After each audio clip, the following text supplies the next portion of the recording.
Béni soit le nom de Jésus. Alléluia. Avec lui, nous sommes plus que vainqueurs. Nous ne pouvons pas craindre nos circonstances. Et là, après cela, il nous rassure en disant Emmanuel, il est avec nous.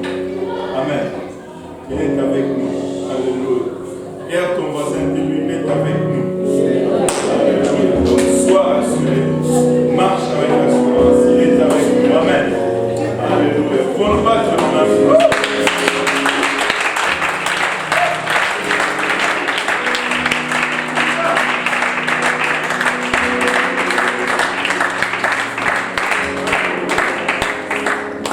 Bienvenue à l'étude biblique du lundi soir. Vous pouvez tous s'asseoir. Nous avons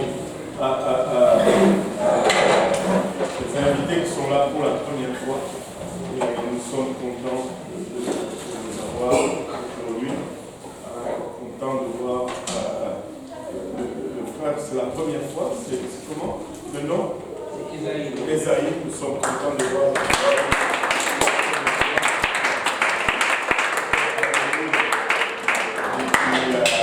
S'il y a quelqu'un d'autre qui est là pour la première fois, oui. Lucas, le frère Lucas qui est là pour la première fois.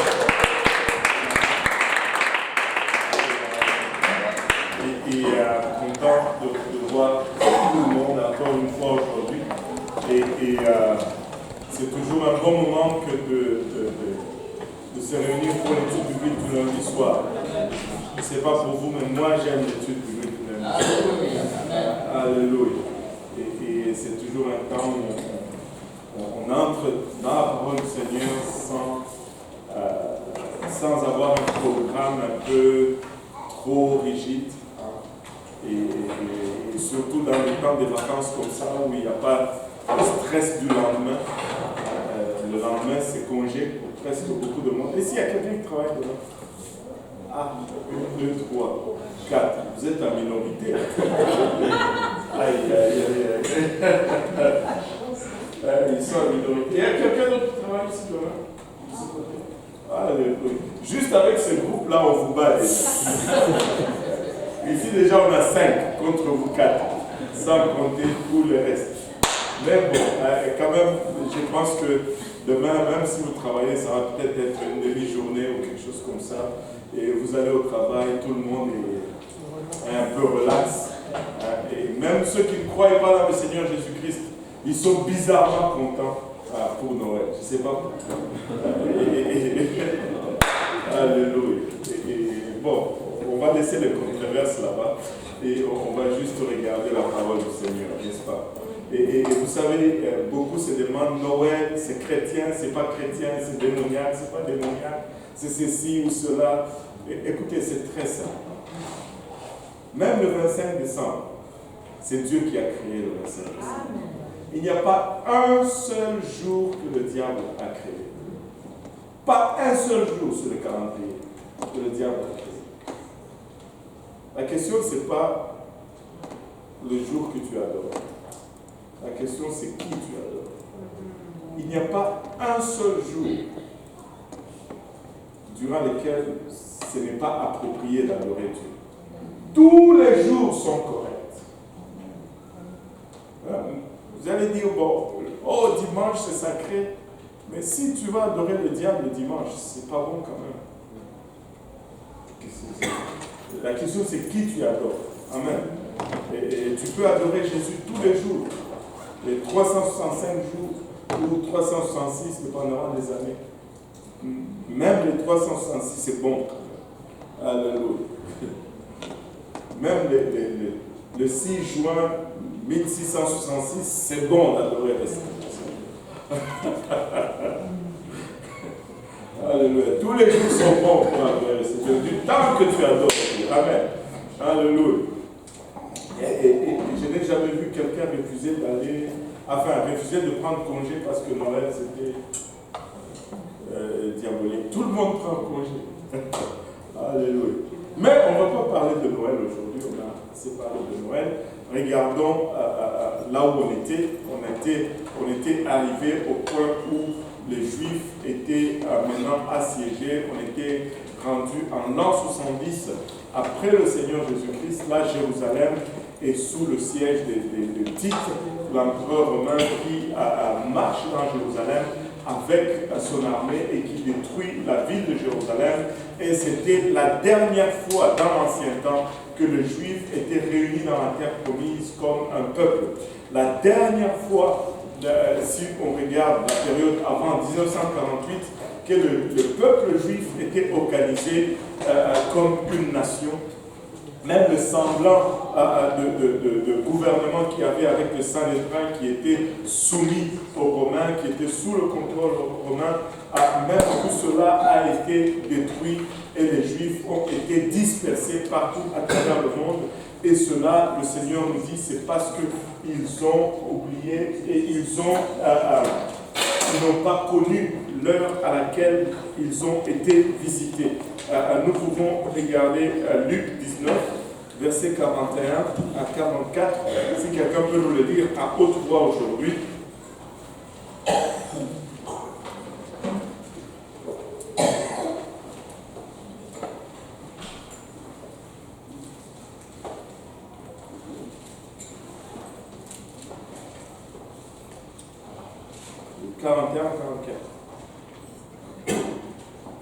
Comme il approchait de la ville, Jésus, en la voyant, pleura sur elle et dit, si toi aussi, au moins en ces jours qui t'est donné, tu connaissais les choses qui appartiennent à ta Père.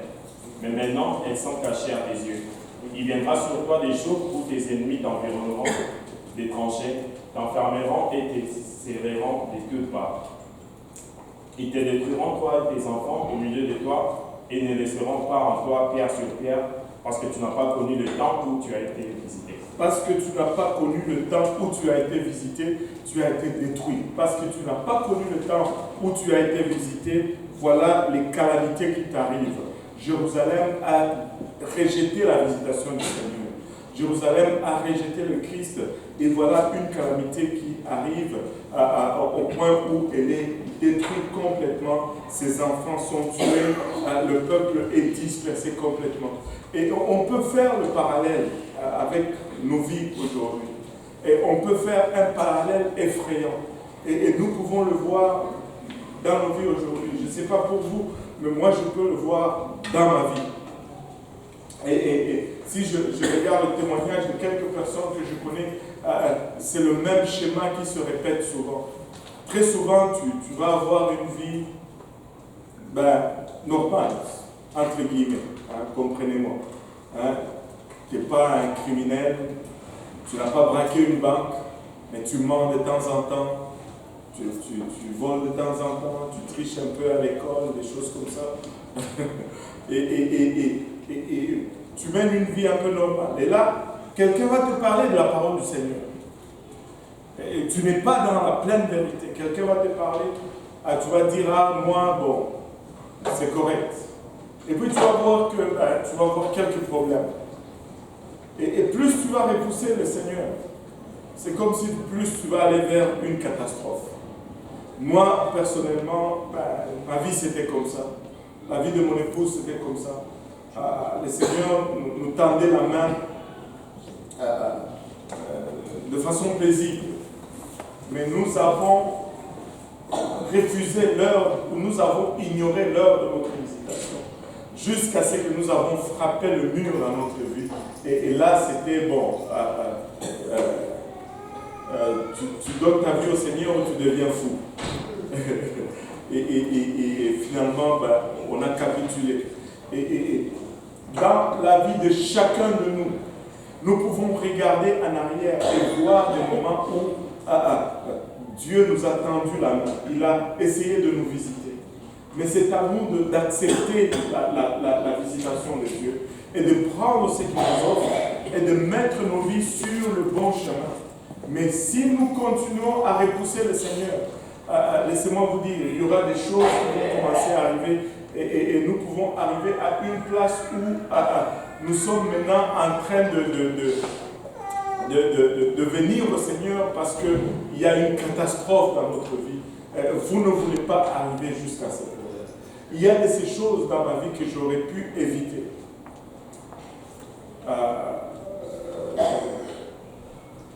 Mais je les ai subis parce que j'ai ignoré l'heure de la visitation du Seigneur. Tu peux me dire, ah, mais je veux me repentir, le Seigneur va arranger tout ceci, mais c'est moi vous dire ceci. Il y a ces conséquences dans ma vie que je vais souffrir jusqu'à ma mort. Parce que je n'ai pas accepté juste cette simple visitation du Seigneur au début. Est-ce que je peux arriver au ciel? Oui, j'espère. Je travaille pour que je sois sauvé. Mais en attendant, je vais traîner un boulet que je n'avais peut-être pas besoin de traîner. Je vais peut-être avoir faire face à une cicatrice que je n'avais peut-être pas besoin de faire face. Je vais peut-être être obligé de vivre avec une condition que je n'avais pas besoin de vivre. C'est pourquoi on dit souvent aux jeunes, et chez nous il y a un dicton qui dit ceci. Je vais le dire d'abord en swahili, parce que c'est toujours plus punchant en swahili, et puis je vais traduire. Le dicton en swahili dit ceci. Kinywa cha mzee kinanuka, lakini akisema uongo. Traduction maintenant. La bouche du vieillard sent mauvais, mais... comment tu mais ça ne dit pas de mensonge. Tu sais, la bouche du vieillard peut peut-être sentir mauvais, mais il a du millage. Il en a vu d'autres. Tu ne perds rien à écouter ses conseils. Ça t'évite juste de tomber dans des situations que tu n'as pas besoin de tomber dedans. Tu peux t'épargner des souffrances. Tu peux t'épargner des stress. Tu peux t'épargner des culpabilités à traîner toute ta vie. Juste à écouter les conseils de l'ancien. Juste à écouter les conseils de l'ancien. Donc, des fois... écoutez-nous les vieux quand nous disons les jeunes. Nous ne sommes pas fous. Chez nous on dit, nous avons vu ce soleil avant vous. Ne vous y trompez pas. Quand je peux parler comme ça, j'ai 5 ans. Là. Un demi-siècle, c'est quand même du millage. Là. C'est quand même du millage. Et tu sais, ça ne te coûte rien de bâtir sur l'expérience de ceux qui te précèdent. En fait, ça t'épargne beaucoup de problèmes. Et Dieu sauve, oui. Dieu délivre, oui. Mais des fois, on ne sait pas pourquoi. Des fois, Dieu va guérir et il va effacer toutes les cicatrices. C'est comme s'il n'y a plus rien. Mais des fois, il y a des cicatrices qui vont rester. Et avec lequel tu vas être obligé de vivre presque toute ta vie et que tu n'as pas besoin. Anyway, reconnais le jour de ta visitation. Saisis-toi, les jeunes qui sont dans l'église. Laissez-moi parler. Je ne sais pas pourquoi, mais mon cœur va aux jeunes aujourd'hui. Regardez ceci. Des fois, tes parents t'ont conduit dans l'église, tu es né dans l'église, ou tu es venu dans l'église. Tu avais 1 an, ou 2 ans, ou même 4 ans. Tu ne connaissais pas vraiment le monde. Et là, tu vis dans l'église, on te dit ça c'est pas bon, ça c'est pas bon. Et là, tu arrives à une place où tu commences à te mentir. Tu regardes peut-être tes amis à l'école, ils semblent avoir du fun. Et ils semblent avoir du plaisir. Et ils font des choses que toi tu ne fais pas. Et là tu te dis, wow, je suis en train de manquer quelque chose. Laissez-moi vous dire ceci.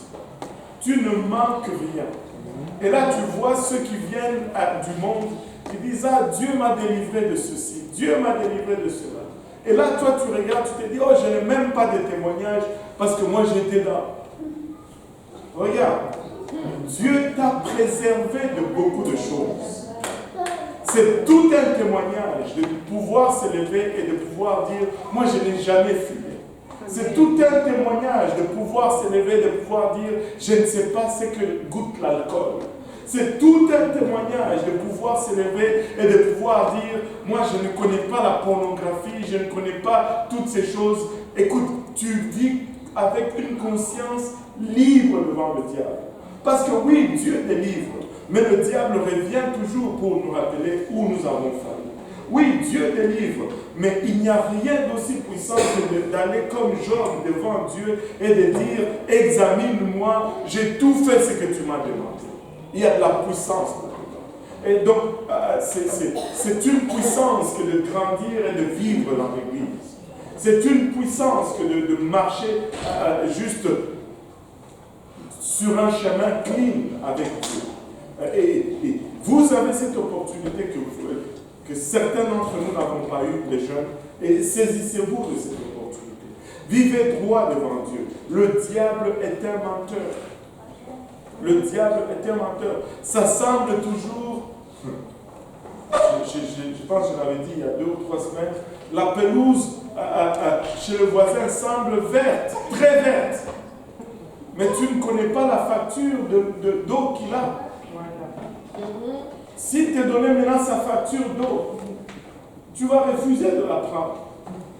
Tu sais, vis pleinement ce que Dieu t'offre. Anyway, je m'écarte un peu, revenons à Jérusalem. N'oublie pas le jour de ta visitation. Ne néglige pas ou n'ignore pas le jour où Dieu frappe à ta porte. Certains d'entre nous ici, Dieu est en train de frapper à vos portes, même alors que je suis en train de parler. Même alors que je suis en train de parler. Mais si tu repousses l'appel de Dieu, ben, tu t'alignes pour le trouble. Tu t'alignes juste pour le trouble. Israël a repoussé l'appel de Dieu et ils ont été détruits et ils ont été dispersés depuis l'année 70. L'année 0070. Israël n'a plus existé comme nation. Israël qui a existé comme nation, Israël qui était à un moment même le centre du monde. Tout le commerce mondial passait par Jérusalem. À l'époque de David et de Salomon, c'était l'apogée. Mais tout cela anéanti à zéro. Plus rien. Tout le monde dispersé. Et ça a pris des années avant que Israël ne revienne à lui-même. Ça a pris des années. C'est en quelle année? En 1948 qu'Israël est redevenu une nation. Le 15 mai 1948, de l'an 70 à 1948. Faites les calculs vous-même. Ça a pris longtemps avant qu'il ne redevienne encore une nation. Mais dans tout cela, la parole de Dieu s'est accomplie avec une exactitude mathématique et une précision scientifique. Plusieurs prophéties ont été données même avant leur dispersion, avant qu'ils ne soient dispersés. Et cela s'est accompli à la lettre. Cela s'est accompli à la lettre. Dieu les a dispersés à cause de leur entêtement, à cause de leur désobéissance, parce qu'ils ont ignoré la visitation du Seigneur.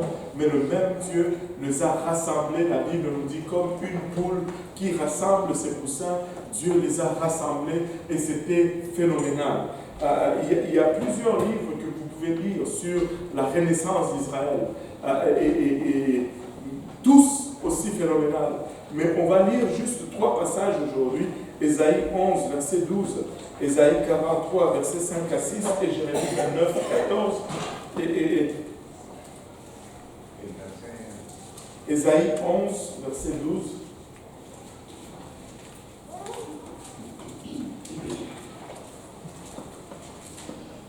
Il élèvera une bannière pour les nations, il rassemblera les exilés d'Israël, et il refusera les dispersions de Juda des 4 extrémités de la terre.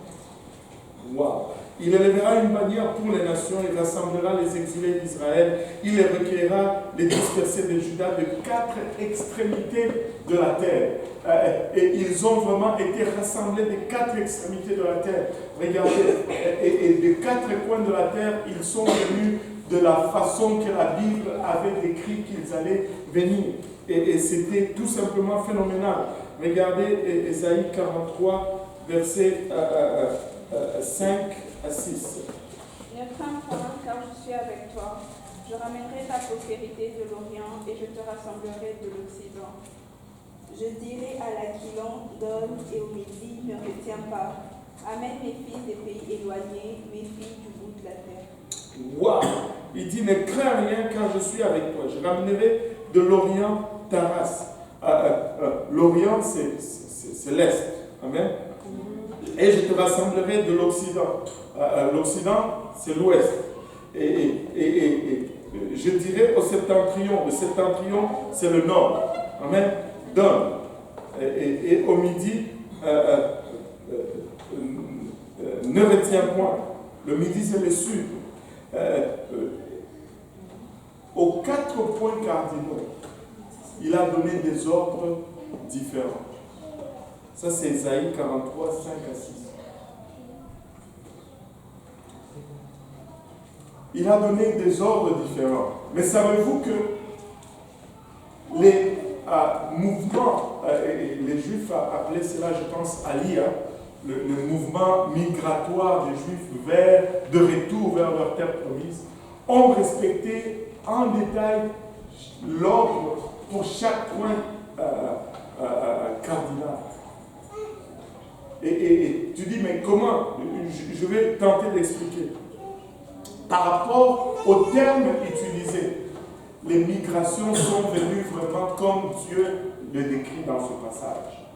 Il dit ceci, je ramènerai de l'Orient ta race. L'Orient, c'est l'Est. Et ceux qui sont venus de l'Est ont été... il y a eu un courant continu des gens qui sont venus de temps en temps. Et il dit, je te rassemblerai de l'Occident. Et de l'Occident ou de l'Ouest, c'est de là où est venue d'abord la plus grande migration. Et c'est comme s'ils se sont d'abord rassemblés à une place, et puis ils sont venus à grande masse, en un mouvement, boum. C'est comme s'il y a eu littéralement un rassemblement avec le nazi et tout. On les a rassemblés à une place, et puis après, on les a jetés. Des détails comme ça ont été respectés dans la parole de Dieu. Et je dirais au septentrion, au nord, donne, et au midi, ne retiens point. Et le midi ou le sud, c'est de là où est venue la plus petite quantité de gens, comme si on le retenait. C'est petit à petit qui venait de petits groupes, qui venaient de temps en temps, comme si il y avait quelque chose qui le retenait. Et laissez-moi vous dire ceci, la parole de Dieu est extraordinaire. Le pasteur il a dit a fui, mais il me doit un DVD. J'avais acheté un DVD qui parlait justement de ce mouvement. Il y a quelque chose qui est toujours resté en moi, qui m'a toujours impressionné. C'est comment les Juifs qui étaient en Éthiopie sont retournés. Ils ont cherché des moyens pour faire retourner ces gens. Et il y a eu beaucoup de problèmes pour leur déplacement. Finalement, quelque chose est arrivé qui n'est jamais arrivé dans l'histoire de l'aviation. Moi, je pense que ça m'a toujours intéressé parce que c'est comme le mariage de deux de mes passions, la parole de Dieu et l'aviation. Bien que je sais qu'on ne va pas aller au ciel en avion, mais quand même, quand tu es dans l'avion, tu pries, ben, tu es plus proche du ciel et tu es... Je blague.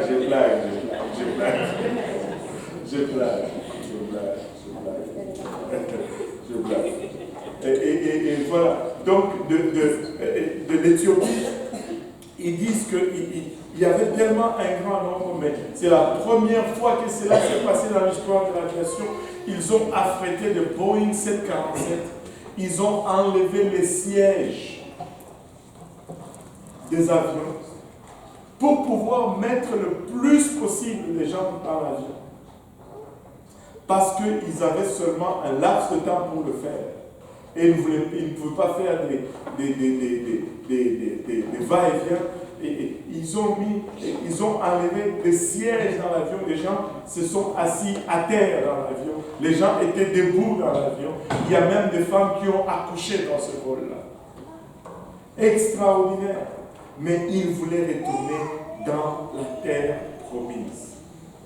Et en le 15 mai 1948, qui est le ben, je vais poser un peu une question. Qui est le premier ministre qui a déclaré la déclaration de l'indépendance? Le premier ministre israélien.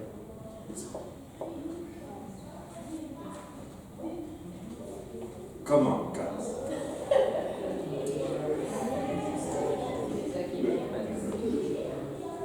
Jackie Chan? Hein? Qui?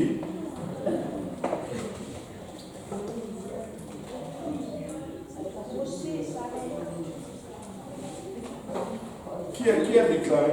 Qui a fait le discours? Qui a fait le discours de l'indépendance, je devais dire? Qui a fait le discours de la proclamation? Arrêtez de tricher sur les gens.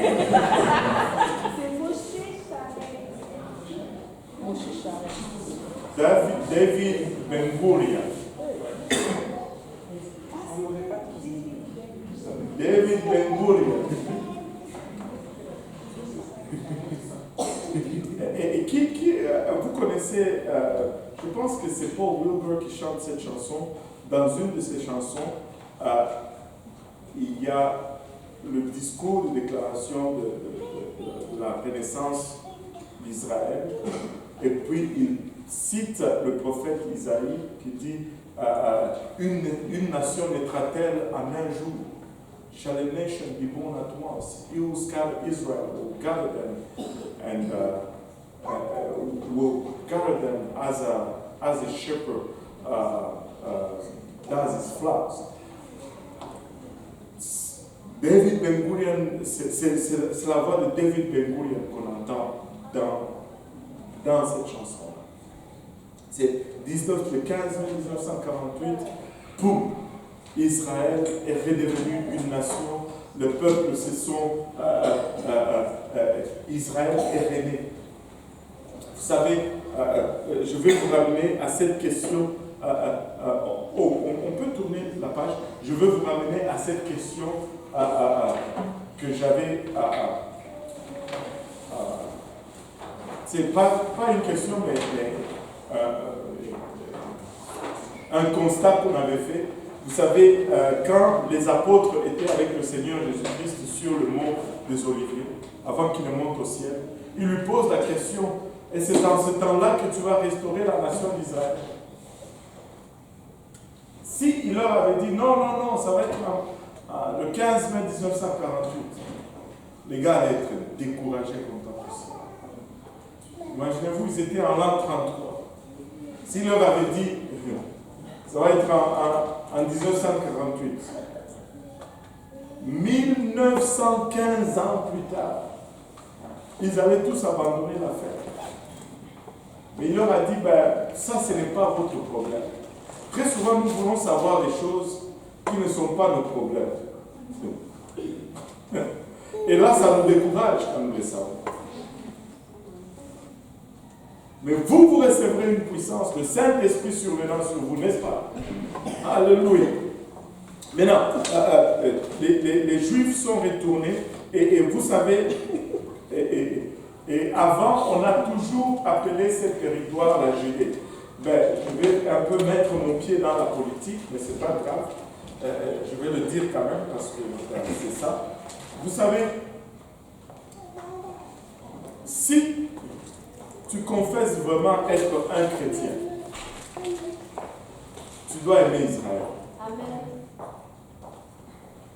Tu n'as peut-être pas besoin d'être d'accord avec eux, mais tu dois les aimer. Parce que Dieu a promis que je bénirai ceux qui te béniront et je maudirai ceux qui te maudiront. Moi, je veux être béni par Dieu. Donc, je veux bénir ce que Dieu demande de bénir. Et les gens vont dire, il faut ceci. Écoutez, honnêtement parlant, si vous voulez vraiment regarder l'affaire, vous serez surpris de ce qui se passe. Mais ce territoire, savez-vous, ça a toujours été appelé la Judée, depuis le temps. Ça a toujours été appelé la Judée. Mais ce sont les Romains qui ont commencé à appeler cela Palestine. Savez-vous pourquoi ils ont commencé à appeler cela Palestine? pour punir les Juifs qui voulaient constamment se rebeller contre le pouvoir de Rome. Et ils ont commencé à appeler sur la Palestine pour dire que ça appartient aux Philistins et non aux Hébreux, aux Israélites. Écoute, il était où le royaume de David? Il était où le royaume de Salomon? Et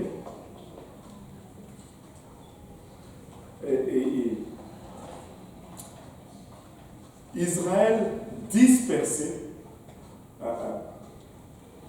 ça nous permet d'entrer dans un autre temps que la Bible appelle au fait le temps des nations.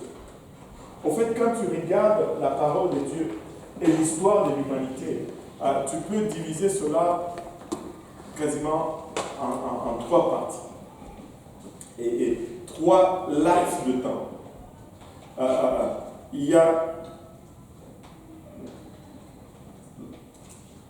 le temps d'Israël, où les peuples élus, où Dieu a établi une alliance avec l'humanité, et que c'est Israël qui porte cette alliance.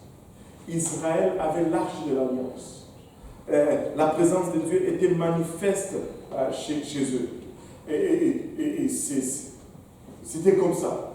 Et toutes les nations devaient se tourner vers Israël s'ils voulaient avoir une relation avec Dieu. C'est pourquoi il dit qu'il élève une bannière pour les nations. Une bannière, c'est un étendard. Et l'étendard, si tu as une conception minimale de l'armée, c'est le poteau avec le drapeau et toute la troupe qui suit l'étendard. Et quand vous êtes en train de marcher, que ce soit dans l'armée ou un déplacement ou dans la guerre, vous suivez l'étendard. Quand l'étendard se déplace, vous suivez l'étendard. Et Israël était cette bannière pour les nations. Et ils ont porté l'alliance, ils ont reçu les commandements, et la loi, et tout cela. Et c'était eux. Mais ils ont échappé là-bas. Ils ont refusé l'heure de la visitation. Ils ont ignoré l'heure de visitation. Et Dieu a mis Israël de côté et il s'est tourné vers les nations. Le temps des nations est appelé, autrement dit, le temps de l'Église. Et avec l'arrivée de Jésus-Christ, et a commencé, non seulement l'arrivée, avec la mort et la résurrection de Jésus-Christ, est commencé le temps des nations. Nous sommes dans le temps des nations. Et durant le temps des nations, comme la Bible, comme le terme le dit, ce n'est plus Israël qui porte l'alliance. Ce sont les nations qui portent l'alliance. Et la présence de Dieu se trouve parmi les nations. La présence de Dieu se trouve dans l'Église. Dieu, ça revient encore à ceci. On a déjà parlé de cela. Dieu aura 4 adresses sur la terre. Premièrement, nous devons savoir que Dieu aime habiter avec nous. Dieu nous aime. Quand tu aimes quelqu'un, tu vas souvent chez lui, non? Amen. Oui ou non? Alléluia. Donc, comme Dieu nous aime, il aime venir souvent chez nous. Allô? C'est un peu simpliste, mais mais c'est ça. Donc, Dieu désire habiter parmi les hommes. Dieu a créé l'homme pour avoir une relation avec lui. Mais l'homme a commis une erreur. L'homme a péché. Il a mangé un fruit. Et quand la Bible dit qu'il a mangé un fruit, oui, il a mangé un fruit. C'était un fruit qu'il a mangé. Ce n'est pas autre chose. Amen. Et là, le péché est entré et Dieu ne pouvait plus cohabiter avec l'homme à cause du péché.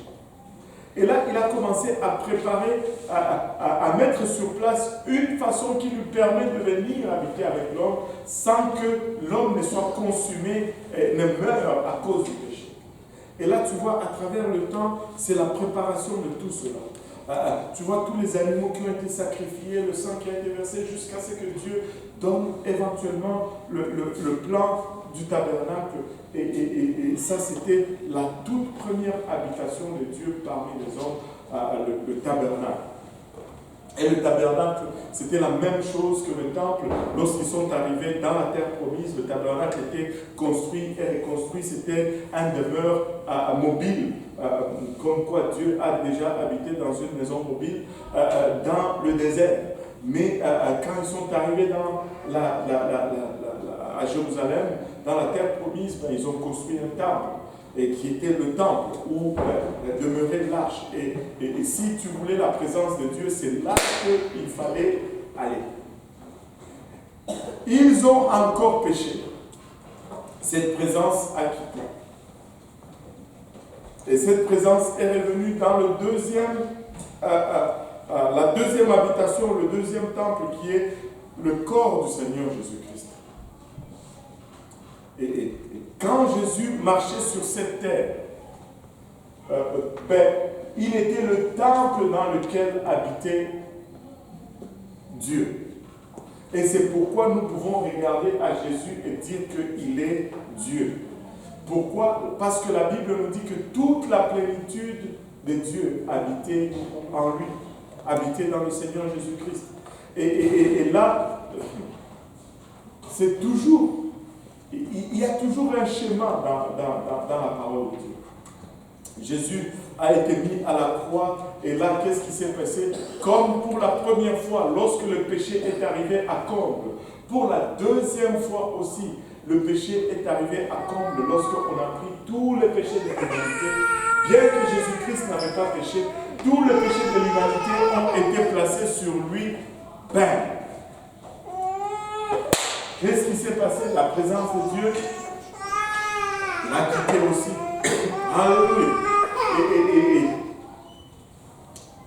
le deuxième temple, Jésus lui-même, faisant référence à lui-même, il dit, détruisez ce temple en un jour, moi je le rebâtis dans 3 jours. Alléluia. Et il est ressuscité, il est monté. Le deuxième temple est parti. Et finalement, aujourd'hui, nous sommes au 3e temple. Et sur le temple, le 3e temple, c'est l'Église. La présence de Dieu habite aujourd'hui dans l'Église. Ne savez-vous pas que vous êtes des temples de Dieu, ou les temples du Saint-Esprit? Si tu veux trouver Dieu aujourd'hui, c'est à l'Église que tu le trouves. Il n'est nulle part ailleurs. Dieu est dans l'Église. Et nous sommes l'Église, pas la baptiste l'Église. Nous les gens, nous sommes l'Église. Amen. Alléluia. Et nous sommes ce 3e temple. Savez-vous quoi? Lorsque le péché de ce monde va encore arriver à corps, qu'est-ce qui va se passer? Ce temple va partir aussi, la présence de Dieu va partir encore une fois. C'est ce que nous nous référons comme étant l'enlèvement. Et le 4e et dernier temple. Et tout cela, même si tu regardes la reconstruction du temple, c'est la même chose. C'est la même chose. Le dernier temple, c'est le 3e temple. Après, c'est le temple final. Et le 3e temple, c'est la nouvelle Jérusalem qui va descendre du ciel. Qui va être le temple, le 4e temple, oui. Le 4e temple, c'est la nouvelle Jérusalem qui va descendre du ciel. Le tabernacle de Dieu habitera parmi les hommes et ils seront toujours avec lui et ça sera la fin. Alléluia. Mais nous sommes l'Église. Nous sommes vraiment le temps de nation. Nous sommes ce 3e temple. Et ça a commencé avec le jour de la Pentecôte, si on veut être précis au jour près. Le jour de la Pentecôte, le temps de nation a sonné et c'est nous qui portons l'alliance. C'est nous qui portons cette alliance aujourd'hui. C'est nous qui portons la présence de Dieu. Partout où vous allez, vous portez la présence de Dieu. Si du moins le Saint-Esprit, qui est l'Esprit de Dieu, est en vous. Amen. Amen. Alléluia. Maintenant, regardez ceci. Le temps de nation a un début et une fin. Le temps d'Israël a un début et ça s'est arrêté. Mais si tu regardes en ce qui concerne le calendrier de Dieu, Israël et les nations sont vraiment les deux horloges que Dieu utilise. On va y revenir plus tard, mais on va regarder d'abord le temps des nations. Mais je vais vous donner juste cela en bref. Quand Daniel reçoit la visitation d'un ange qui lui donne le temps de son peuple, la Bible nous dit que Daniel, l'ange dit, il y a 70 semaines qui sont décidées sur ton peuple. Et le peuple de Daniel, c'est le peuple juif. Et tous les érudits de la Bible, ou les savants de la Bible, vont confirmer ceci. Que quand Daniel, on lui donne cette révélation, il est en captivité. Et l'ange commence à lui dire qu'il y a autant de semaines, juste de la captivité jusqu'à la reconstruction. Autant de semaines de la reconstruction jusqu'à loin. Mais quand tu regardes toutes les sommes de semaines que l'ange lui dit, tu fais un total de 69 semaines, il manque toujours une semaine et il manque encore aujourd'hui une semaine à la prophétie de Daniel. Et cette semaine, on la retrouve où? Juste après l'enlèvement, juste après le 3e temple, juste après la fin du temps des nations. La Bible nous dit qu'il y a une période qu'on appelle la période de l'Apocalypse, ou la période de la grande tribulation. Et cette période de la grande tribulation, comme par hasard, dure combien de temps? Et il y a quelqu'un qui connaît? 7 ans. Si vous pouvez le dire un peu plus fort. 7 ans. Bon, 7 ans, voilà. 7 ans. Et 7 ans dans la prophétie de Daniel, une semaine, c'est une période de 7 années. Et donc, la période de l'Apocalypse, ou la période de la tribulation, est la dernière semaine de la prophétie de Daniel. Et ça cause beaucoup de confusion dans les gens qui essayent de comprendre la prophétie, de terminer la fin des temps. Écoutez, n'attends pas l'Apocalypse pour mettre ta vie en ordre. Amen. Tu seras trop tard. Le temps de l'Église, c'est maintenant. Aujourd'hui, regarde ton voisin et dis aujourd'hui. Aujourd'hui. N'attends pas l'Apocalypse, parce que après, si tu attends l'Apocalypse, dès que l'Église est partie, l'Apocalypse commence, c'est trop tard, ça devient trop compliqué, ça devient trop difficile. Pour être sauvé, il faut littéralement mourir. Tu vas dire, pasteur, mais ça va être facile, tu vois, moi, vos affaires de l'Église, vos affaires de sainteté, c'est compliqué. Si seulement je mourrais une fois pour toutes, et puis je suis un menteur, je vais te dire. Je vais te dire, arrête ce baratin. Toi, tu veux vraiment dire vraiment aujourd'hui. Vraiment, tu veux me dire vraiment que venir à l'église, c'est plus difficile que mourir. Tu vas préférer mourir que venir à l'église. Vraiment. Oh, vos affaires de santé, tu vas vraiment me dire que s'habiller d'une quelconque façon, c'est plus difficile que mourir.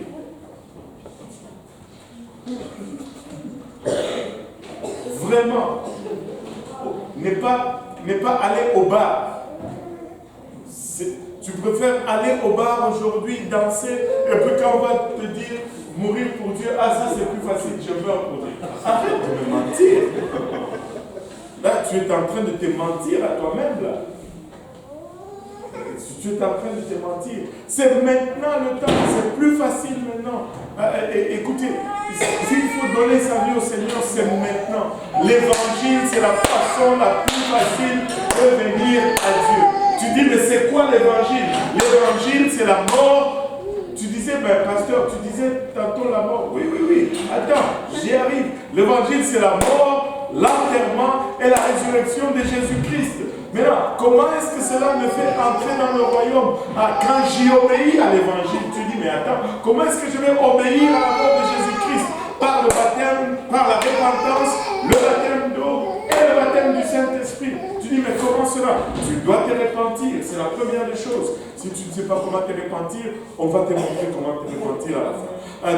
Tu dois te faire baptiser au nom de Jésus-Christ pour le pardon de tes péchés. Si tu ne sais pas comment te faire baptiser, on peut te montrer à la fin.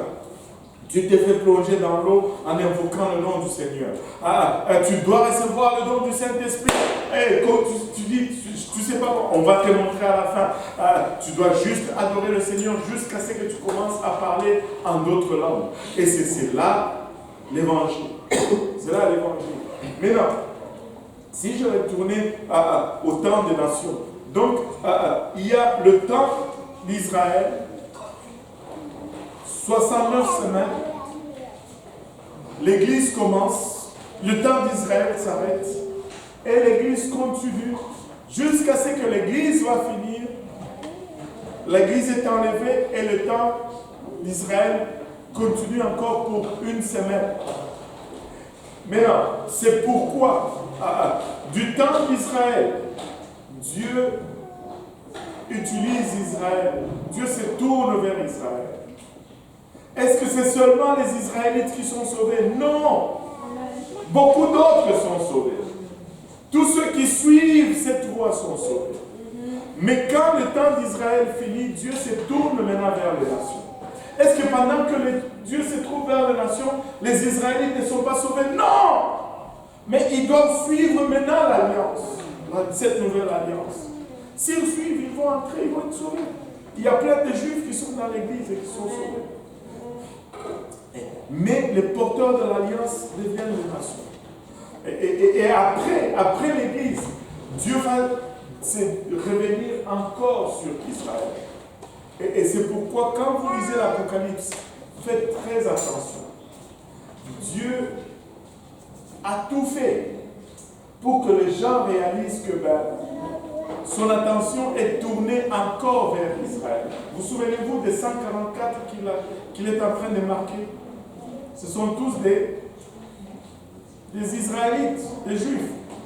J'avais une cousine qui était témoin de Jéhovah. Elle me dit, d'abord elle me dit que nous sommes déjà dans l'Apocalypse. Là j'ai dit, maman, si nous sommes déjà dans l'Apocalypse, nous sommes dans les trous. Elle dit, non, nous allons être sauvés. Il y a encore 144 000. J'ai dit, 144 000 seulement. Là, on a des problèmes. Elle me dit, non. J'ai dit, et puis on commence à lire. J'ai dit, attends, la parole de Dieu dit, les 140 000, ce sont des Juifs. Moi, là, je suis Congolais. Elle dit, oh, peut-être que tu ne sais pas, peut-être que tu as le sang de Benjamin. J'ai dit, arrête. J'ai dit, arrête.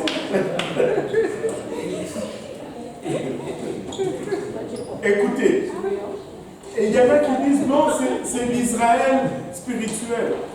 Quel Israël spirituel? Dieu va aussi loin que dire ces 144, 12 000 de la tribu d'Éther, 12 000 de la tribu d'Éther. Il y a aussi des tribus spirituelles. Arrêtez. Ce sont des Juifs, point final. Qui marquent. Oui, frère Robert. Par rapport aux 144 000 ce sont des personnes qui font partie du gouvernement, du nouveau gouvernement, du nouveau monde. Ils vivraient sur la terre et le ce ne sont pas nécessairement ceux qui font partie du gouvernement. Nous allons faire partie du gouvernement. Mais nous ne faisons pas partie de 144. Mais non, quand tu lis le contexte de 144, c'est que, premièrement, on anticipe un peu sur la dernière leçon, mais premièrement, la première chose qu'il faut réaliser, c'est que l'Église n'est plus là. Si l'Église n'est plus là, l'Esprit de Dieu n'est plus là. Et si l'Esprit de Dieu n'est plus là, il ne reste plus rien pour résister au diable. C'est ça la clé de la compréhension. Et c'est pourquoi la nécessité de marquer le 144. Parce que, laissez-moi vous dire ceci. Paul nous le dit dans le livre, je pense que c'est Thessaloniciens, qui dit que jusqu'à maintenant, il y a quelque chose qui retient le diable. Mais celui qui retient va être enlevé à un moment donné. Et quand celui qui retient est enlevé, le diable maintenant a libre cours. Mais maintenant, il peut faire ce qu'il veut. Regardez, des fois, nous les chrétiens, nous devons réaliser, nous devons nous réveiller. Je vais juste une petite parenthèse, je vais revenir au 144. Vous savez que le diable ne peut pas faire ce qu'il veut aujourd'hui sur la terre parce que nous, en tant qu'Église, nous avons le pouvoir de nous tenir dans la brèche et de l'arrêter. Il ne peut pas commettre le chaos qu'il veut parce que nous avons le pouvoir de prier et d'intercéder et d'arrêter. Nous sommes une puissance. Et vous savez pourquoi nous sommes une puissance? Parce que Dieu est dans l'Église. Nous avons Dieu en nous. Plus grand est celui qui est en nous que celui qui est dans le monde. Et c'est pourquoi le diable ne peut pas avoir libre cours. Mais une fois, mais regardez ceci. Même si nous avons Dieu en nous aujourd'hui, de temps en temps, nous sentons que ça ne va pas. De temps en temps, nous nous sentons perdus. De temps en temps, nous nous sentons un peu comme si nous sommes abandonnés. Suis-je seul dans ce cas-là ou de temps en temps, nous nous sentons comme si nous sommes désespérés, n'est-ce pas? Mais imaginez-vous un peu, aujourd'hui, avec Dieu et l'Église, de temps en temps, nous avons ces sentiments-là. Mais imaginez-vous que l'Esprit de Dieu n'est plus là. Ça va être l'angoisse, ça va être le suicide. Quand la Bible dit que les gens vont chercher la mort et ils ne vont pas la trouver, c'est parce que c'est réel. On peut comprendre cela. Si aujourd'hui, nous, avec la présence de Dieu, avec l'Esprit de Dieu, des fois nous pouvons sentir le désespoir, combien davantage ceux-là qui vont rester sans l'Esprit de Dieu sur la terre vont se sentir désespérés. Mais c'est dans ce contexte-là que Dieu dit, attends un peu. Tu ne peux pas faire tout ce que tu veux avec tout le monde. Je veux marquer 144. 12 000 de chaque tribu. Et ceux-là, ils vont se tenir devant toi. Tu ne peux rien faire contre eux. Et c'est dans ces contextes-là qu'ils sont marqués. Ils sont encore sur la terre. Le règne de Dieu n'a pas encore commencé. C'est encore la tribulation, c'est encore le chaos. Mais dans ce chaos-là, ils vont pouvoir faire certaines choses que tout le monde ne peut pas faire. Mais dans ce temps-là, est-ce qu'il va y avoir des gens qui vont être sauvés? Oui, il va y avoir des gens qui vont être sauvés. Et tu dis, mais pasteur, pourquoi tu ne veux pas, tu me dis que nous, on ne peut pas être sauvés? Parce que ceux qui vont être sauvés, là, dans l'Apocalypse, s'ils étaient ici aujourd'hui, si je leur disais, répentez-vous, ils vont se repentir. C'est pourquoi ils seront capables de donner leur vie pour le Seigneur. Parce que ce sont des gens qui vont être déjà décidés à tout faire, à tout donner pour Dieu. Amen. Si aujourd'hui tu ne veux pas donner juste un peu de ton temps à Dieu, tu ne pourras pas donner toute ta vie à Dieu plus tard. Il y a de ces gens qui vont être là qui sont peut-être nés à ce moment-là et dont le cœur est juste pour Dieu, mais qui vont être prêts, c'est par leur sang qu'ils vont payer pour leur frère. Ce n'est plus vraiment, s'ils veulent vivre pour Dieu, ils seront parés partout. Et on va regarder cela en détail. Je voulais juste expliquer un peu les époques pour pouvoir regarder d'abord les temps de nation. On va regarder d'abord les temps de nation. Et puis après, on va regarder la dernière semaine qui reste sur Israël. Amen. La sœur Marie-Carmen avait une question. C'est correct? Alléluia. Maintenant, regardez ceci. On va aller dans Daniel chapitre 2. Daniel chapitre 2, c'est un chapitre très intéressant.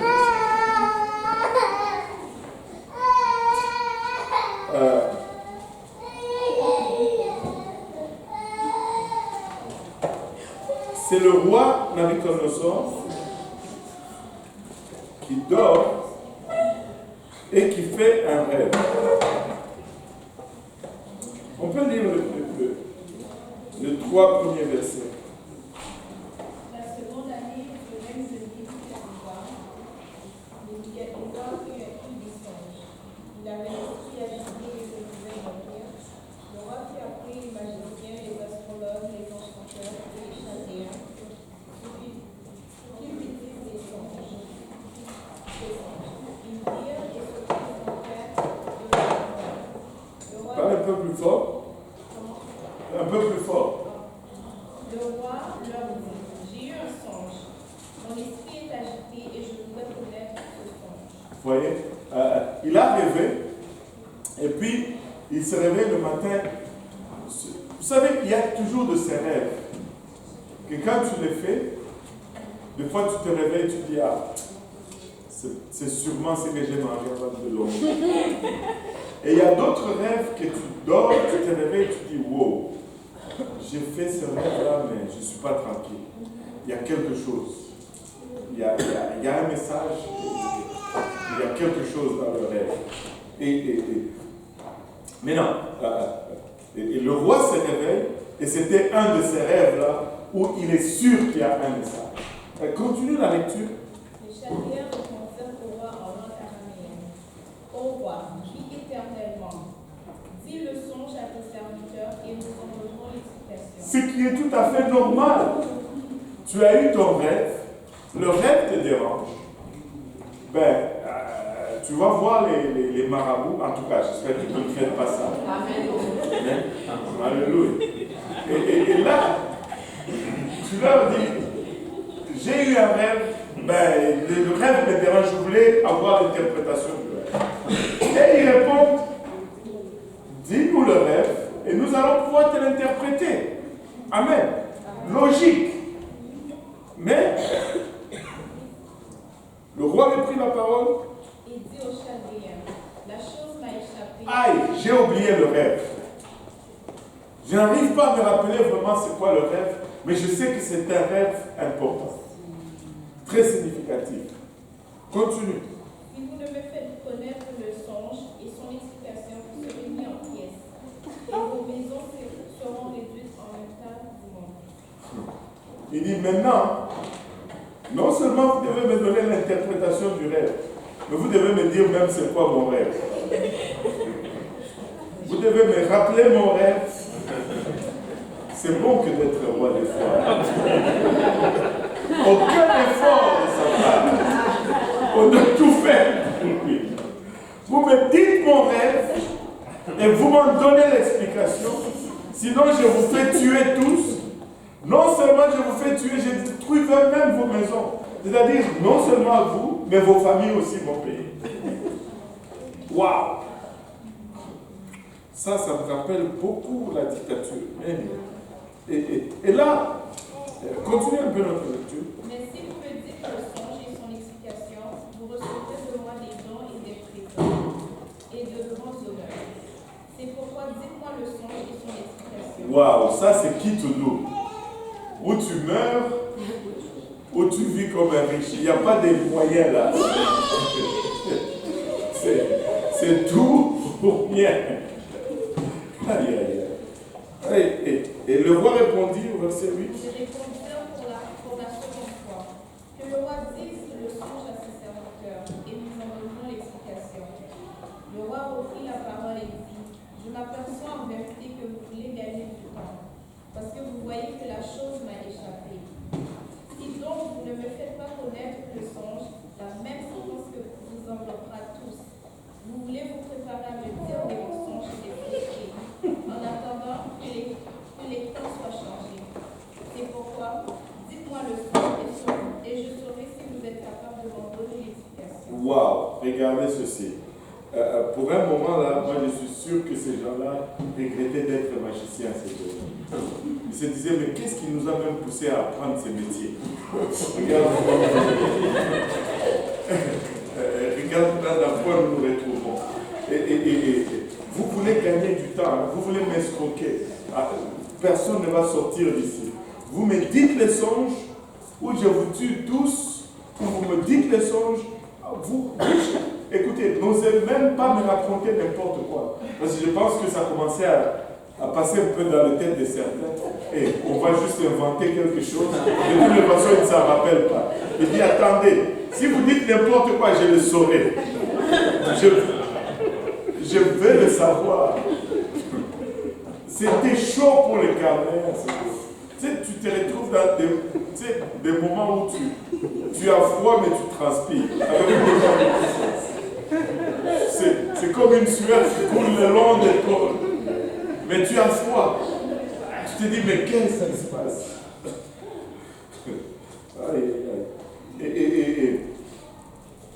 Et là, ces magiciens étaient mal pris. Regardez le verset 11. Verset 10. Les Chaldéens répondirent au roi. Les Chaldéens répondirent au roi. Il n'y a personne sur la terre qui puisse dire ce que demande le roi. Aussi, jamais roi, quelque grand et puissant qu'il a été, n'a exigé une pareille chose d'aucun magicien, astrologue ou chaldéen. Il n'y a personne qui n'a jamais demandé une telle chose. Il plaît. Maintenant, écoutez, continue. Ce que le roi demande est difficile. Ah. Il n'y a personne qui puisse le dire le roi, excepté les dieux dont la demeure n'est pas parmi les hommes. Ah! Excepté les dieux dont la demeure n'est pas parmi les hommes. Si c'est 10 magiciens, il n'avait qu'à travailler pour ces dieux-là. Tu sais, deux fois, là, le diable se moque de nous. Tu connais qu'il y a une puissance supérieure, mais tu acceptes de se concentrer à une puissance inférieure. Ça ne fait aucun sens. Ça ne fait aucun sens. Et là-dessus, le roi s'est mis en colère et s'irrita violemment. Il ordonna qu'on fasse périr tous les sages de Babylone. Et cette sentence a été publiée. Alors Daniel a été informé et ses compagnons. Et la Bible nous dit que Daniel s'adressa d'une manière prudente à Censé et à Arjoc, chef des gardes du roi, qui était sorti pour mettre à mort les sages de Babylone. Il prit la parole et dit à Arjoc, commandant du roi, pourquoi la sentence du roi est-elle si sévère? Arjoc exposa la chose à Daniel et Daniel se rendit vers le roi et le pria de lui accorder du temps pour donner au roi l'explication. Et par la suite, nous allons voir que Daniel, on va le lire, verset 17. Ensuite, Daniel alla dans sa maison et il suivit de cette affaire Anania, Michaël et Azaria, ses compagnons. Ils n'avaient pas imploré la miséricorde du Dieu des cieux, afin qu'on ne fût pas périr Daniel et ses compagnons avec le reste des sages de Babylone. Et alors, le secret fut révélé à Daniel dans une vision pendant la nuit. Et Daniel bénit les dieux des cieux.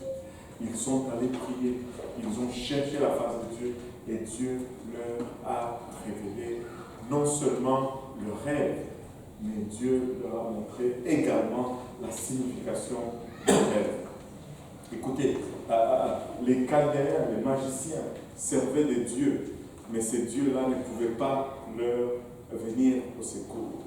Mais Daniel servait un Dieu que lorsqu'il invoquait, ce Dieu écoutait. Et c'est ce Dieu-là que je vous présente aujourd'hui. Le Dieu de Daniel, qui est Jésus-Christ.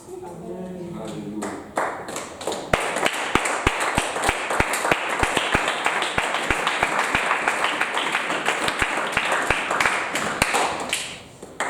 Et je veux vous lire juste la déclaration de Daniel au verset 20. Daniel prit la parole et dit, béni soit le nom de Dieu d'éternité en éternité.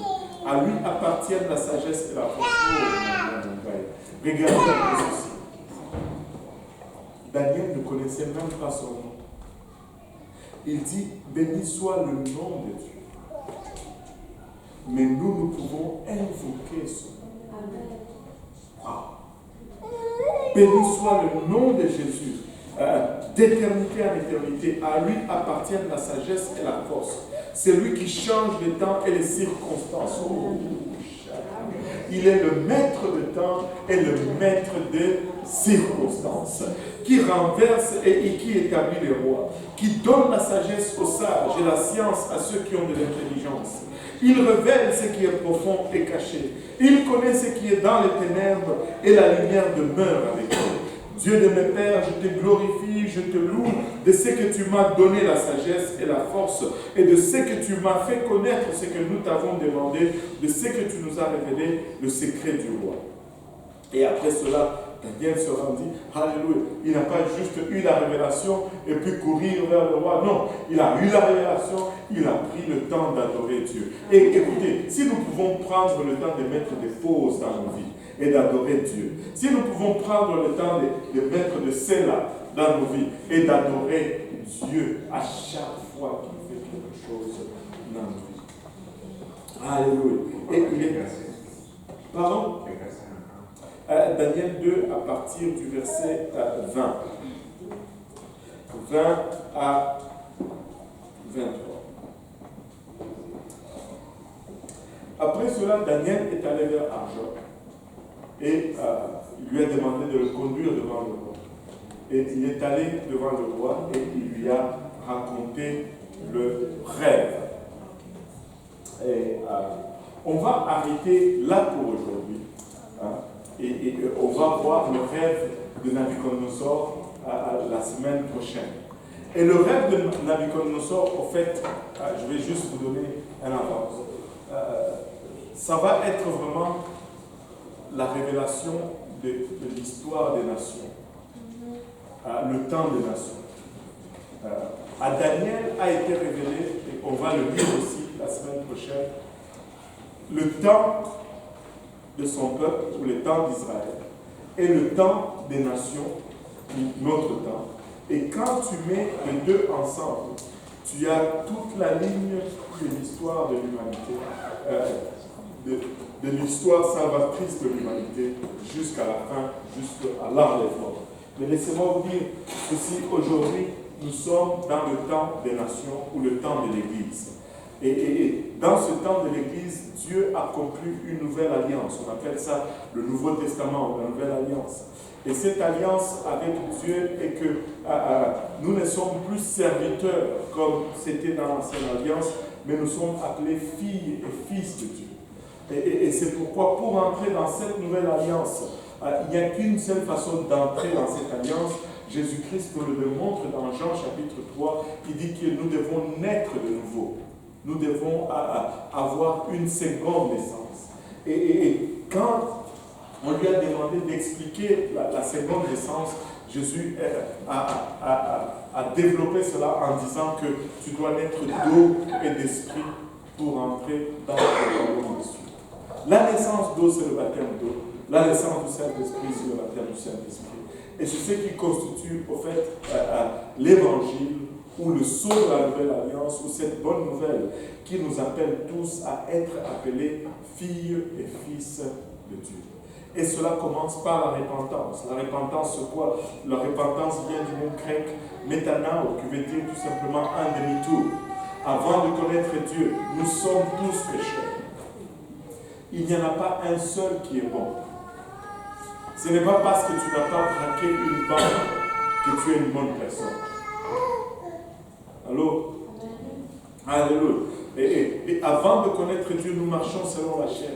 Et les œuvres de la chair sont contraires aux œuvres de l'esprit. Et nous volons, nous mentons, nous fumons, nous buvons, nous faisons toutes ces mauvaises choses. Mais quand nous arrivons à une place où nous réalisons que nous sommes dans la mauvaise direction, pour changer de direction, il faut se repentir. Et le mot repentance veut dire vraiment un demi-tour. une volte-face ou un virage à 180 degrés. Je me détourne des choses que je faisais, dans lesquelles peut-être même je prenais plaisir. Et je commence à marcher dans la direction contraire. Je ne mens plus, je ne vole plus, je ne fume plus, je ne fais plus ceci, je ne fais plus cela. Et là, vous pouvez regarder cela aujourd'hui et me dire, mon pasteur, comment est-ce qu'un homme peut faire un virage à 180 degrés comme ça d'un coup? Je ne sais pas si vous avez remarqué, le virage a été peut-être fait d'un coup, mais ça prenait un pas à la fois pour revenir à la bonne place. Oui, tu dois te détourner, mais après c'est un pas à la fois et tu te rapproches de Dieu. C'est un processus qui commence. Ce n'est pas quelque chose de ponctuel, mais c'est un processus. Jour après jour, tu te rapproches de Dieu. Il y a de ces pensées que ça va prendre du temps avant que ça ne soit effacé de ta tête. Mais plus tu marches vers Dieu, plus ces choses s'éloignent de toi. Et c'est un processus. Et avec l'aide de Dieu, avec l'aide de frères et sœurs, certains pas, mais avec l'aide de certains frères et sœurs, tu vas y arriver. Tu vas y arriver. Tu vas y arriver. Tu marches vers la perfection.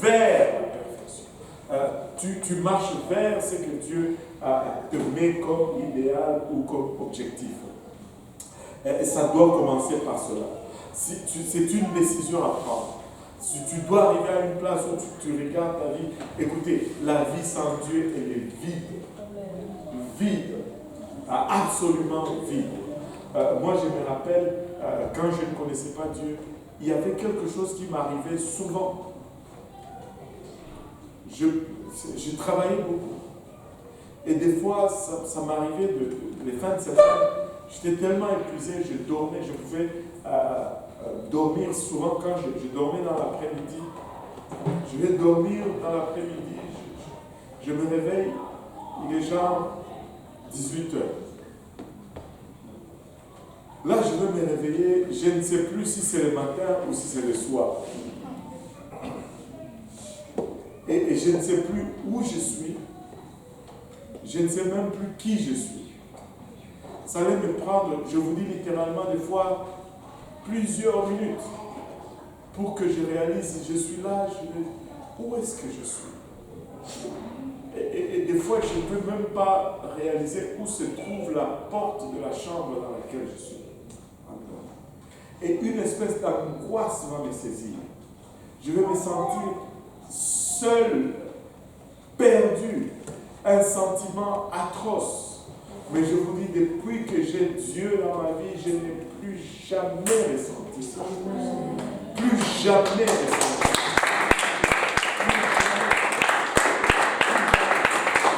Une vie sans Dieu, c'est vide. Est-ce que ma vie est parfaite aujourd'hui? Non. Est-ce que des fois j'ai des cauchemars? Oui. Mais des fois, je sors de certains cauchemars, je dis, aïe, là, je n'ai pas été vraiment à la hauteur, mais certains cauchemars, je suis là-dedans, je vous dis, je sors de ces cauchemars, je suis content parce que je sais que même dans les cauchemars, j'ai frappé les démons, j'ai frappé les démons.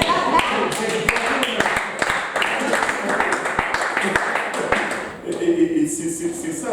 Mais avant, j'avais des rêves, des fois tu rêves, tu es en train de tomber, tu n'arrives pas. Tu te réveilles affolé, tu dis mais c'est quoi ça? Tu rêves des fois dans les rêves, on est en train de te poursuivre, tu n'arrives pas à courir, mais c'est quoi ça cette affaire? Mais avec Jésus c'est différent, c'est différent. Écoutez, la vie sans Jésus, ça ne vaut pas la peine. Ça ne vaut pas la peine. Maintenant, tu te repens, tu te dis, mais après la repentance, c'est quoi? Après la repentance, tu dois te faire. La repentance, au fait, tu t'identifies à la mort. On a dit que l'évangile, c'était la mort, l'ensevelissement et la résurrection de Jésus-Christ, et que tu devais y obéir. La repentance t'identifie à sa mort. Quand tu te repens, tu meurs à ta volonté, afin que la volonté de Dieu puisse commencer à vivre en toi, ou à gérer ta vie. Après la mort, tout ce qui meurt, il faut qu'on l'enterre. Sinon, ça va commencer à sentir mauvais et ça va empoisonner tout le monde, n'est-ce pas? Amen. Maintenant, un enterrement, Tu ne vas pas prendre un peu de poussière de terre et jeter sur la tête de quelqu'un, dire ah, je l'ai enterré. Non. Quand tu enterres, tu creuses, tu mets la personne, le corps dedans, et puis tu recouvres de la terre, de sorte que plus rien ne soit visible. Tu dis, mais pasteur, moi je ne veux pas venir dans ton église, toi tu enterres les gens comme ça, ok. On peut, Dieu nous donne un arrangement. C'est pourquoi nous avons une piscine en haut. Nous n'avons pas un petit bol. Nous avons une piscine. Au lieu de t'enterrer dans la terre, on va juste t'enterrer dans l'eau. Amen. Et c'est l'option qu'il nous donne. Tu dois être enseveli dans l'eau. Au fait, le mot baptême, c'est un enterrement. Le mot baptême, c'est un mot inventé quand ils ont manipulé les pratiques. Du temps de Jésus-Christ, personne n'était aspergé. Tout le monde était trempé.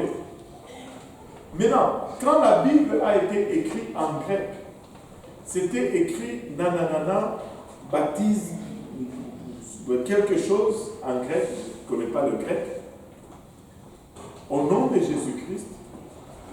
Mais quand ils ont commencé à traduire la Bible en français, vu qu'ils ne baptisaient plus, ils aspergeaient les gens. Ils ne s'immergeaient plus, ils ne les plongeaient plus dans l'eau. Ils n'ont pas voulu traduire le mot. Parce que s'ils traduisaient le mot, ça allait se lire comme suite. Répentez-vous et que chacun de vous soit immergé au nom de Jésus-Christ pour le pardon de vos péchés. Au lieu de traduire immergé parce que ça allait mettre toute l'affaire dehors, ils ont transporté le mot du grec et ils l'ont amené en français pour camoufler la vérité. C'est de là où nous avons le mot maintenant baptisé, pour cacher la pratique réelle en arrière. Au fait, il faut être immergé dans l'eau, et quand tu es immergé, tu es enseveli, il faut que tu sois complètement trempé dans l'eau au nom de Jésus. C'est pourquoi nous avons une piscine et nous n'avons pas un bord. Et le baptême nous identifie à l'enterrement de Jésus-Christ, ou à l'ensevelissement de Jésus-Christ. Et le baptême du Saint-Esprit nous identifie à la résurrection de Jésus-Christ. Vous savez, juste en bref, Adam et Ève dans le jardin, Dieu dit, si vous mangez le fruit, vous mourrez. Le jour qu'ils ont mangé le fruit, pensez-vous qu'est-ce qui est arrivé? Ils sont morts. Mais tu dis, mais pasteur, il parle encore. Oui, il parle encore, mais l'esprit en eux, l'interface qui leur permettait de communiquer avec Dieu est mort ce jour-là. Et quand nous recevons le Saint-Esprit, l'Esprit revient à la vie. C'est une résurrection en nous. Et si tu n'as pas encore reçu le Saint-Esprit, tu peux le recevoir. On peut prier pour toi. Et tu vas recevoir le Saint-Esprit avec l'évidence de parler en langue. Et ça t'identifie à la résurrection du Seigneur Jésus-Christ. La mort, l'ensevelissement et la résurrection. Et c'est ça la nouvelle naissance. Et c'est comme ça que tu rentres dans cette nouvelle alliance, tu rentres dans la nouvelle famille et tu dois être baptisé non au nom du Père et du Fils et du Saint-Esprit, mais au nom de Jésus-Christ. Parce que quand tu rentres dans une nouvelle famille, tu obtiens un nouveau nom de famille. Amen. Alléluia. Voilà pour aujourd'hui. Est-ce qu'il y a des questions?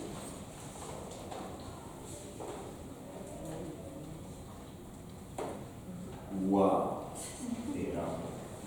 Waouh! Ne me dites pas que je suis un si bon enseignant à ce point-là. Je blague. S'il n'y a pas de questions, vous m'enlevez tout mon plaisir.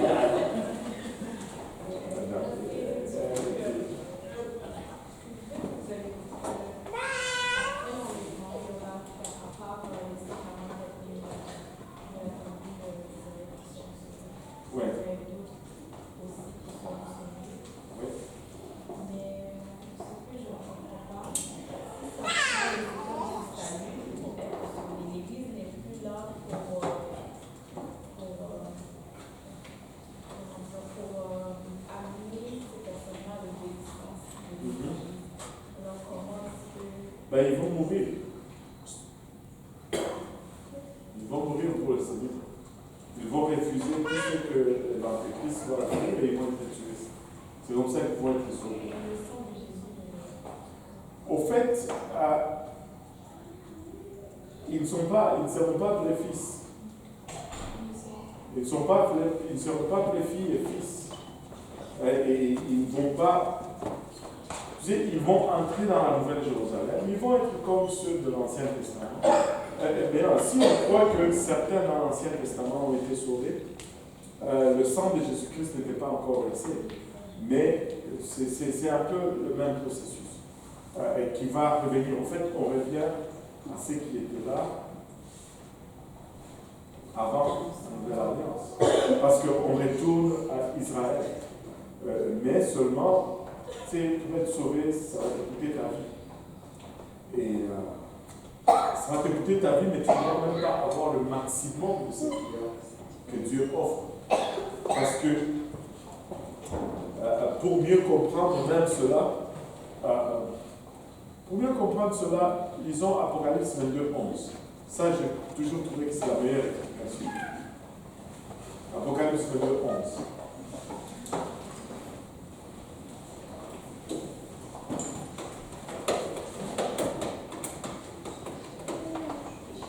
Là, c'est pas moi qui retarde, hein, c'est vous qui retardez avec les questions. Moi, j'avais déjà fini d'enseigner. Ne dites pas, oh, lui, il enseigne longtemps. Moi, j'avais déjà fini. Amen. C'est un sujet qui peut être débattu entre des sœurs et des frères. Alléluia. Et on peut faire ça demain soir, hein. Juste dormir l'après-midi. On vient après le service, on descend ici. On peut parler de l'Apocalypse toute la nuit.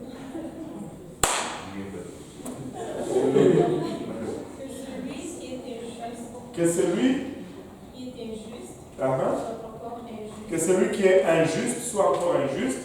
Que celui qui est souillé se souille encore. Que celui qui est souillé se souille encore. Et que le juste pratique encore la justice. Que le juste pratique encore la justice. Et que celui qui est saint se sanctifie encore. Que celui qui est saint se sanctifie encore. Là, la Bible donne 4 types de personnes. 4 types de personnes. Et là, tu dis, mais où est-ce qu'il va avec ça? Justement, là où elle a posé la question. 4 types de personnes. Et ces 4 types de personnes, nous pouvons les diviser clairement en 2 parties. 2 bons et 2 mauvais.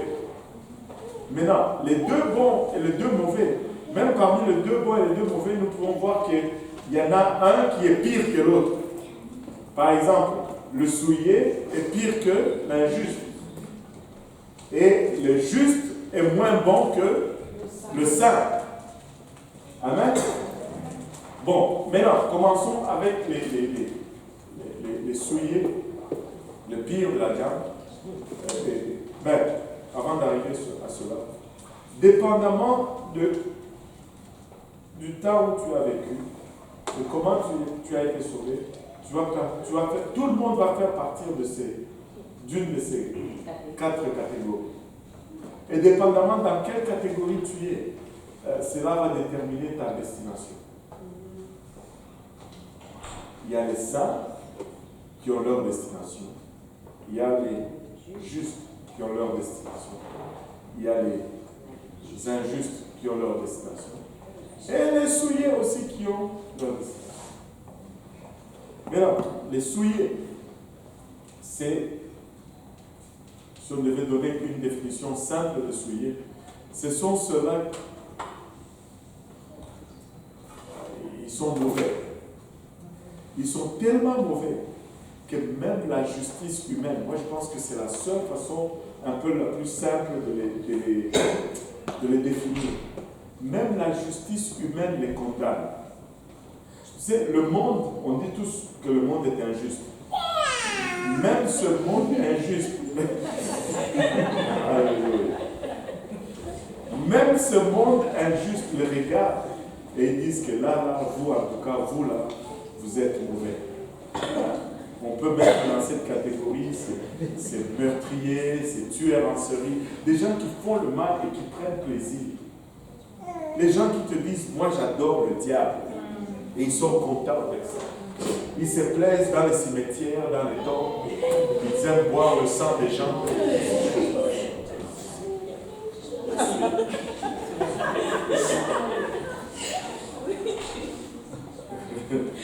Et les souiller.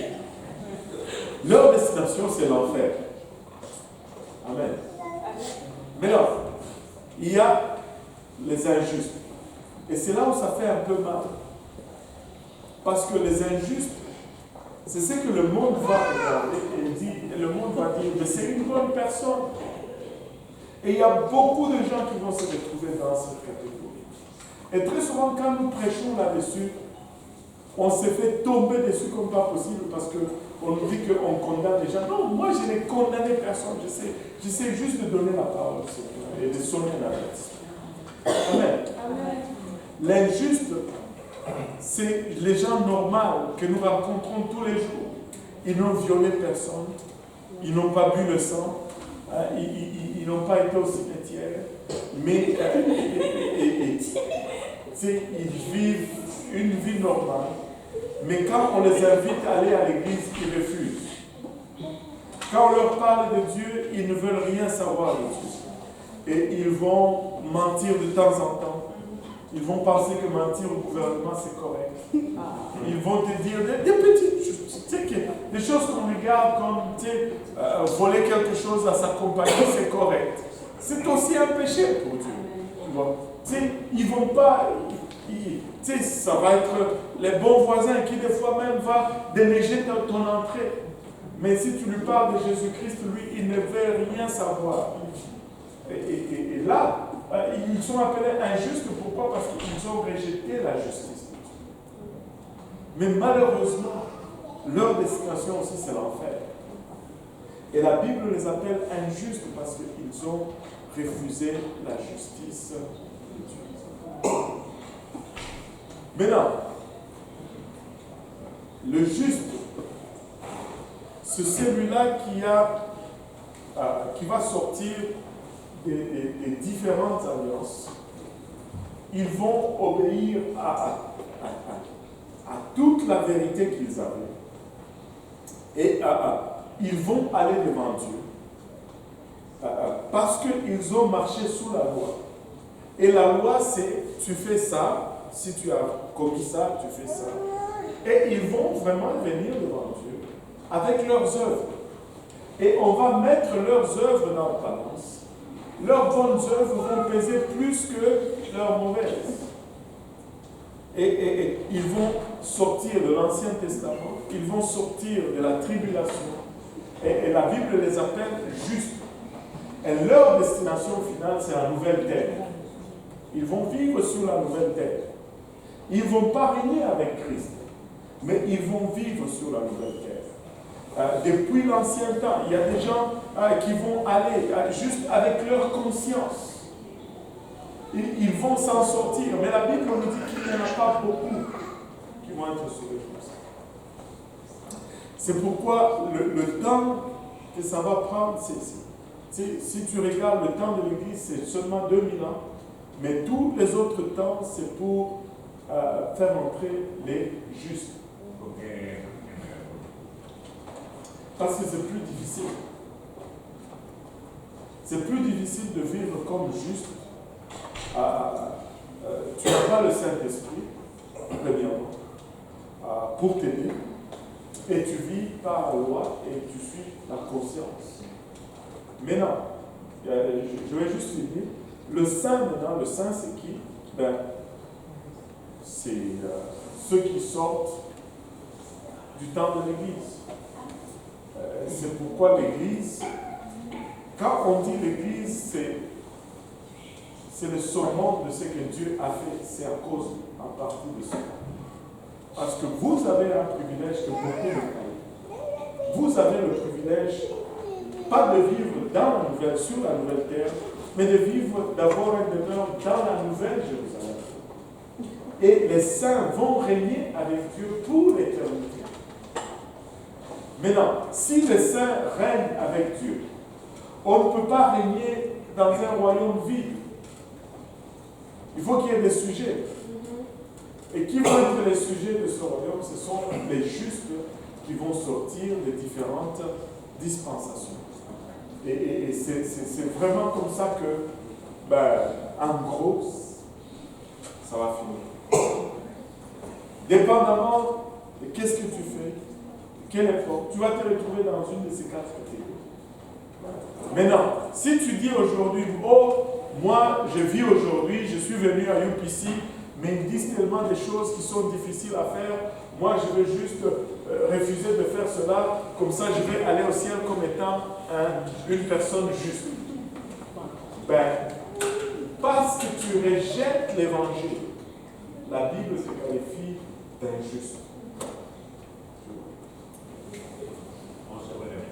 Demain. Comme tu veux, je t'appelle. Ouais.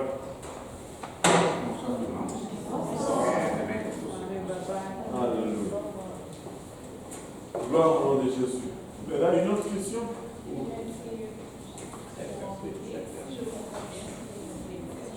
Tu as bien compris.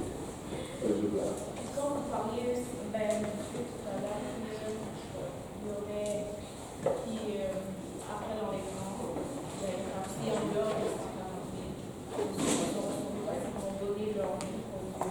Ça fait partie des justes. Des justes. Ça ne pas des justes dessouillés. Non.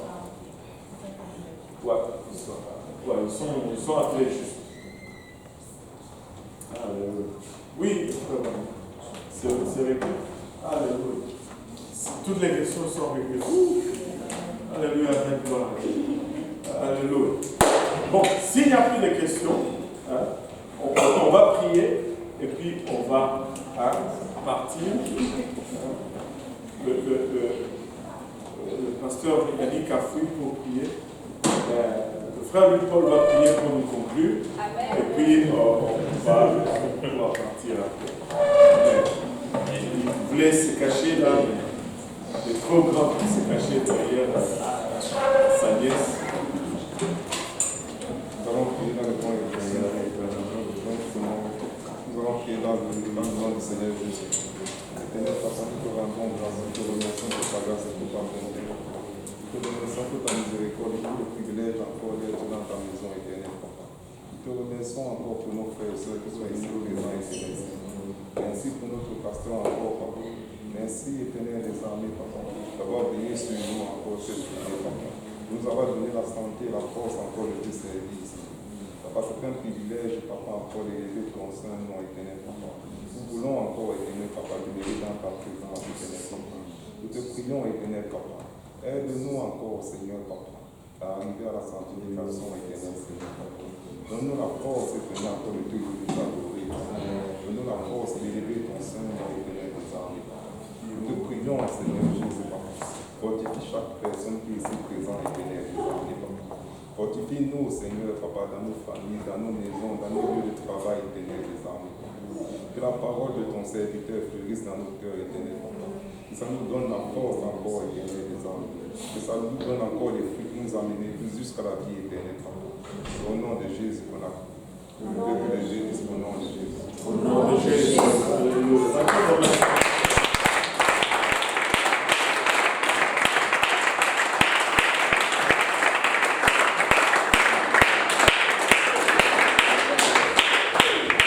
Je crois qu'il y a quelque chose à manger de l'autre côté. Est-ce qu'il y a quelque chose? Et donc on va s'entre-servir. Servir nos invités avant de nous servir nous-mêmes. Merci.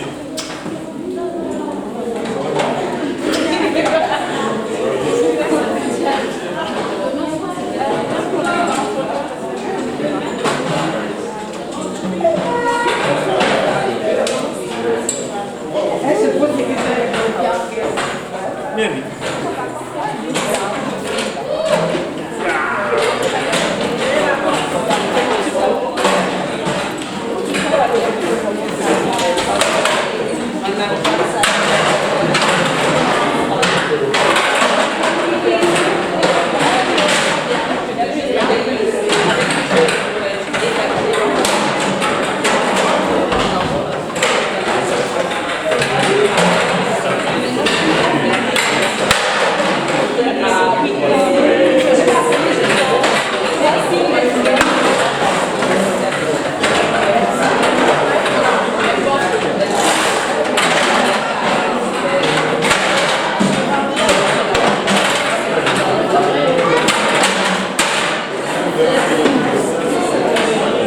C'est